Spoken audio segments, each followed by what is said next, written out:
Le vrai bonheur, ce n'est pas l'argent ou une carrière à succès. Le vrai bonheur est d'arriver à s'affranchir du regard et de la vie des autres, et vivre la vie comme nous le souhaitons. Dépenser son énergie pour devenir parfait aux yeux de tous, c'est du gaspillage. Cela est de toute manière impossible. On ne peut pas plaire à tout le monde. Ce qui compte vraiment est de se plaire à soi-même. Et savoir s'aimer, s'apprécier, n'est pas quelque chose que l'on a ou on ne l'a pas. C'est quelque chose qu'on doit travailler chaque jour, tous les jours de notre vie. Il s'agit de gestes simples, à la portée de tout le monde. Envie de les connaître? Mind Parachutes. À chaque idée, des nouveaux horizons. On ne peut pas plaire à tout le monde. De Valentin Hauwerk. Des statistiques montrent que plus de la moitié des personnes entre 18 et 30 ans ont une faible confiance en soi. Si les choses s'améliorent avec l'âge, cette statistique montre bien l'étendue d'une attitude qui risque d'impacter négativement plusieurs aspects de notre vie. La confiance en soi n'est pas une assurance a priori, mais la conscience et la conviction de notre capacité à nous corriger et nous améliorer, que rien n'est jamais perdu. Pour cela, il est indispensable de faire ce que l'on aime et de l'assumer. Bien sûr, nous allons échouer de temps en temps, mais ce sera l'occasion d'apprendre et de recommencer. Dans son livre « On ne peut pas plaire à tout le monde », Valentin Hauwerk nous rappelle que notre vie n'est pas infinie.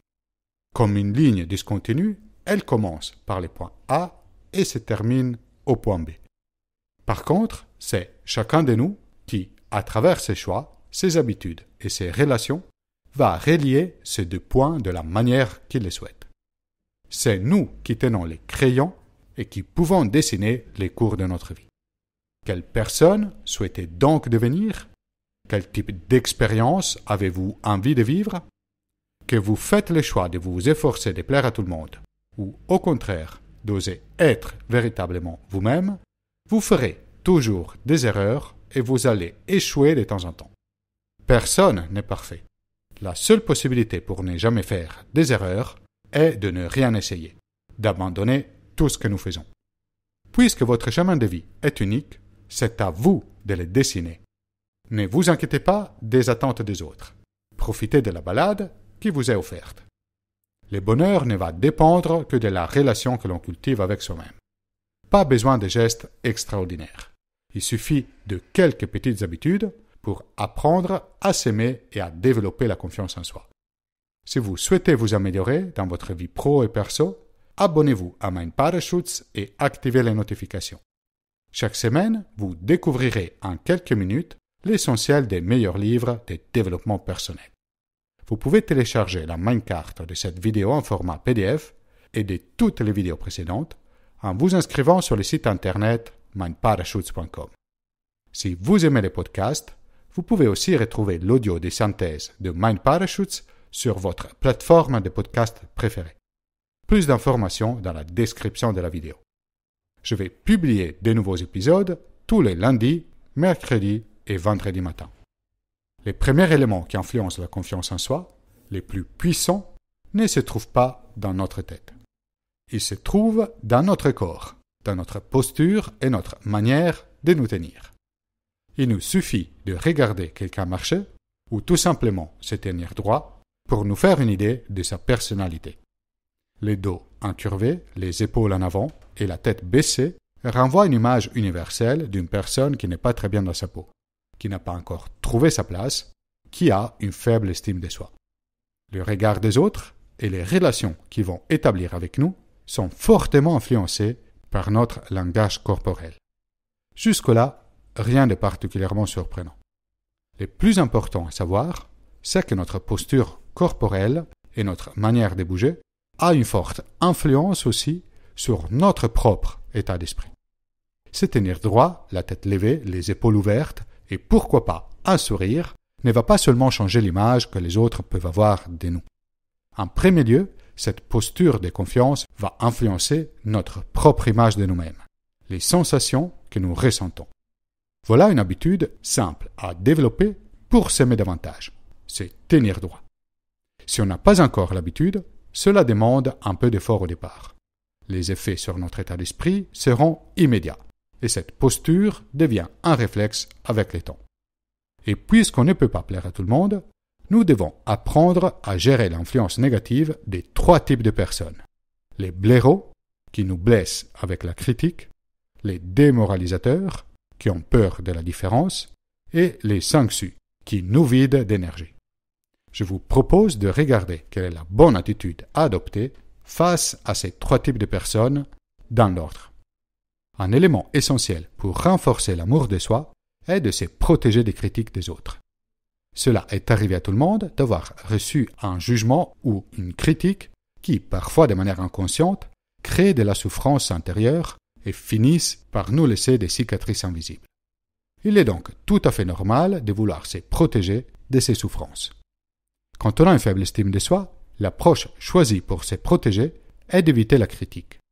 On essaie de ne pas nous faire remarquer, d'être aussi discret que possible. Le problème avec cette approche est qu'elle nous pousse à renoncer à certains choix ou comportements qui nous font envie tout simplement pour éviter la critique. C'est d'ailleurs la raison pour laquelle les blaireaux utilisent la critique. La liste des regrets de tout ce qu'ils auraient aimé faire dans leur vie, mais qui n'ont pas osé, est très longue.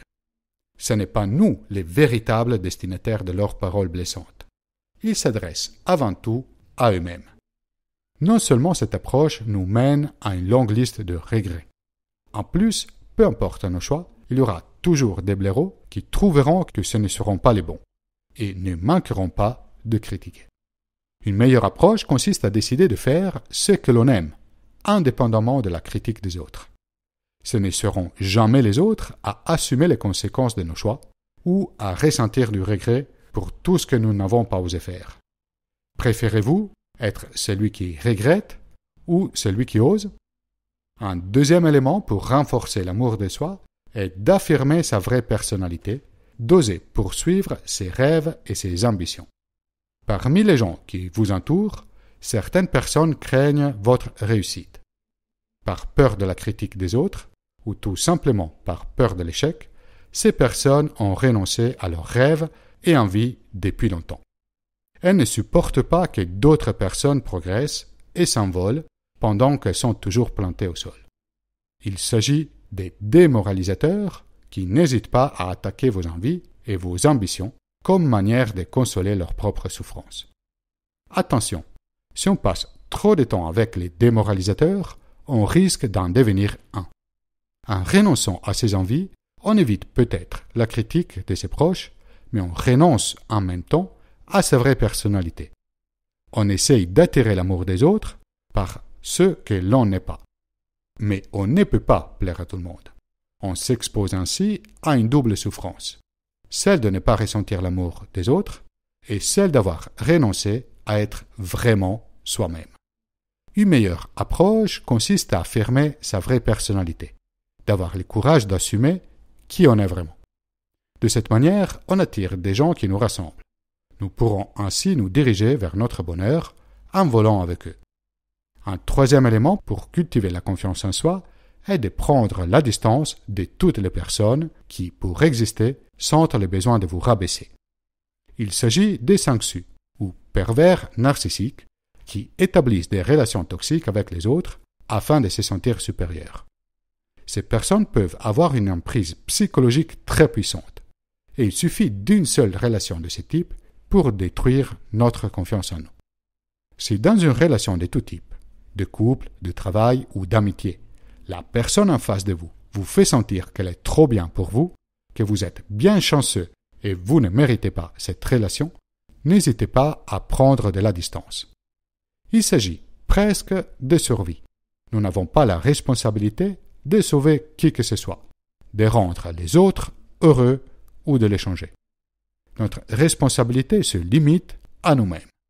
Notre cercle social a beaucoup d'influence sur notre vie. Si nous acceptons de rester en contact avec des personnes médiocres, nous finirons rabaissés à leur niveau. Si on décide de s'entourer des gens formidables, nous les deviendrons à notre tour. Nous pouvons faire le choix d'être sous l'influence des gens optimistes, joyeux et qui poursuivent leurs rêves. Une des raisons pour lesquelles nous donnons autant d'importance au regard et au jugement des autres est que nous surestimons l'importance que nous avons pour les autres. Nous sommes tellement pris par nos pensées, nos préoccupations et par l'image que nous projetons que nous finissons par croire que cela doit être un sujet important aussi pour les autres. Mais tout comme nous, les autres aussi sont profondément focalisés sur leur propre vie. Tout comme nous, quand ils s'intéressent à quelqu'un d'autre, ils le font souvent pour revenir à eux-mêmes à travers la comparaison. Nous évaluons la situation d'un autre par rapport à notre propre situation. Nous évaluons leurs résultats par rapport à nos propres résultats. Nous ne sommes pas les centres du monde. Nous sommes seulement les centres de notre monde. Et c'est pareil pour les autres. On pourrait penser que c'est de l'égoïsme. En réalité, il s'agit tout simplement de la nature humaine. Et c'est une excellente nouvelle. Nous pouvons nous détendre et baisser la pression. La seule personne qui peut nous reprocher nos erreurs et nos défauts, c'est nous-mêmes. Garder cette perspective en tête peut nous aider à trouver le courage de sortir de notre zone de confort et provoquer les changements que nous voulons apporter à notre vie.